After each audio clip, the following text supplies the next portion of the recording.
guys, how are you? Welcome to my channel. Today's video is going to be a story time. I'm going to give you guys a story when I hit a parked car at work. This is all work related, by the way. So let me give you guys a little bit of a background so that way you guys could understand the story much better. So I work full-time at the hospital. I used to work remote, but you have to watch my other videos to find out why I don't work remote anymore. I left that job, okay? So let me give you guys a little story time. About 2 weeks ago, I was going to work, but I was rushing that day. My mother comes down every single Monday. Now it's Monday, used to be Sundays. She comes down and she spends about a week with me and my husband, so that way she could watch my son, which is a big help because, as you guys know, daycare is very expensive. And here's the thing, my son has special disabilities. I have to find the right person, the right facility that is going to give him the treatment that he deserves. Now here's the good thing, right? In the summer, my son is still going to his preschool. They have a summer program for kids with disability because that way he doesn't lose anything that he learned during the school year. So on this particular day, I called my mom because she goes to church on Sundays. She's a pastor. I called her around like 5 o'clock on Sunday and she's like, yeah, I'm not coming tonight. And I said, oh, that's going to be a problem because you know, at this time she was watching she would come in on Sundays and so the whole week. And she said, no, I can't come in today. I don't feel like driving. I'm tired, whatever. Okay. So now my husband and I are stressed because my mom's here on Monday morning. She helps out with clothing him, feeding him, getting him ready for school, right? So I knew she wasn't going to be there, but I put this on me, guys. This is poor management, poor organization, everything. I'm not going to sit here and try to act like it's like on my, it's my mom's fault. It's not her fault.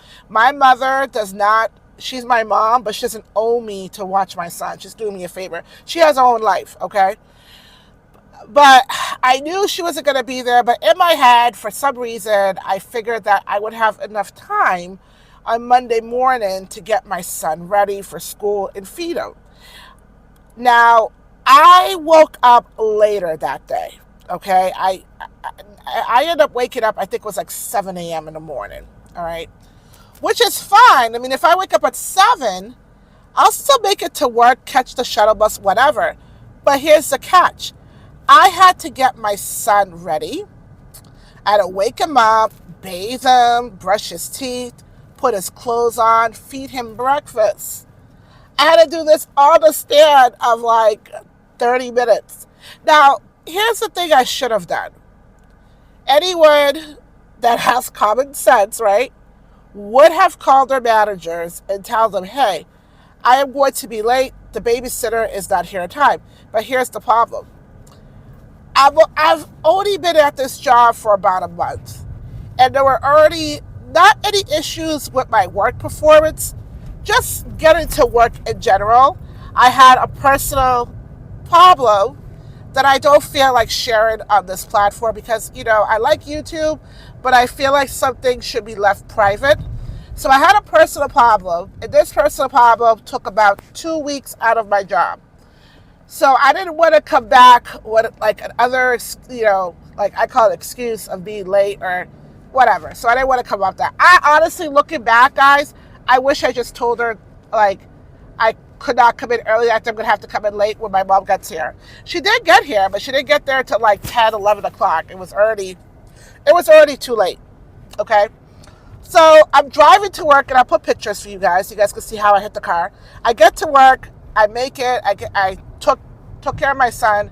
I left the house at like 7:30. I got there exactly at 8 o'clock. Now, I should be at my desk at 8 o'clock, but I'm like, okay, I'm going to be like late to work, maybe 8 minutes. Not a big deal, okay? So I get there, I'm trying to park my car, and I didn't really take a picture of the parking lot, like, just for privacy reasons, but you'll see pictures. So I'm getting in there, trying to park into this parking spot. Now, there's one car that's on my left side, okay? And I didn't see this. You would have to be out of the car to be able to see that this other car took about half of the parking spot that I was trying to park in. The car I hit was in perfect line. So here I am. If I just took 5 minutes to breathe and not rush so quickly as I did, I would have known that I could not fit my car into that parking spot. So I go in, I try to park the car. My car bounced back to maybe 10 decades. I'm not even exaggerating here. Guys, I hit this car so hard, I bounced back to 10 decades. Now, my bumper is already jacked up. Now it's even more jacked up because I hit this other car from the side. It was a hot mess, guys. So when that happened, I'm freaking out now. I'm in like verges of tears, about to cry. Okay, so I pulled my car aside and I'm trying to look for a pen. I cannot find a damn pen anywhere. So I'm freaking out. So then I park the car. I get out and I go over to one of the drivers. So we have drivers that pick us up at the parking lot. And I say, hey, do you mind calling it an accident for me? With security, I hit someone's car. You know what this driver said to me? I saw everything. I'm already on it. So here's what I wanted to say to him. You saw me hitting a car. I sat there, guys, for literally 10 whole minutes trying to find a pen, figure out what I was going to do, trying to find a number. This guy, this driver never came up to knock on my window, asked me, are you okay? Do you want me to call? No. I think he probably thought I was going to maybe hit and run or something. I would never do that. As a Christian woman, I'm not saying I'm perfect, but I can't do that, guys. I believe in karma. I believe what comes around goes around. I could never just hit someone's car. First of all, that's like a crime. You can't hit someone's car and take off. You can't do that. So he calls it in. I said, please, when you call it in, please let the owner know that their car is still intact. It's not, completely, it's not gone or anything. It's just, I'll show you guys the picture. I sideswiped the car. That's what I did, right? So the person comes down. She was very nice. I guess she works PT. And we switch information and stuff like that. Took my insurance, took her insurance, whatever. And I hope there's no surcharge. I hope it's under $1,000. They asked me if I wanted to fix my bumper. My bumper was already jacked up. I said no because honestly, I'm just driving this. I'm hoping to get at least maybe 2 years out of this car. I'm saving up to buy myself a brand new one. So I'm not really looking into repairing this car. So that is the story, guys. That's how I hit a parked car.